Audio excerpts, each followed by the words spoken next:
I was on a plane witnessing to somebody, and that happens all the time because we're always on planes.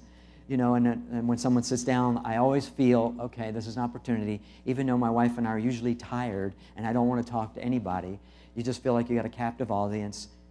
Make this count somehow, you know. And so you usually strike up a conversation with someone. And there was a guy next to me this particular flight, and he was a young high-tech computer expert for some big firm. And he was really bright. I could tell he was really smart. And so he actually brought up and he says, hey, you know, so going home? I said, no, I'm actually going to speak at a church. Oh, you speak, huh? I go, yeah. What do you speak about? And I said, heaven and hell, who goes there and who doesn't? I just left it. I just felt like with him not to say very much at all. And so he said, waited about 10 minutes, and he goes, well, who does go to heaven and who does go to hell? I said, well, it has nothing to do with being good. Most people think it has to do with, if you're a good person, you'll make it to heaven. It has nothing to do with that. And I just left it.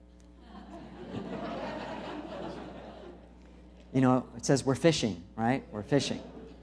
So, but see, I could tell he was the type of person, if I started preaching to him, he'd turn off. But he was interested if I acted like I was not interested at all. And I just had a book, and I was reading my book. And I just acted like, that's kind of, you're bothering me, but I'll answer you. You know, so for 3 hours this went on the flight. He kept asking, right? My wife was right next to me praying the whole time. And he kept asking question after question.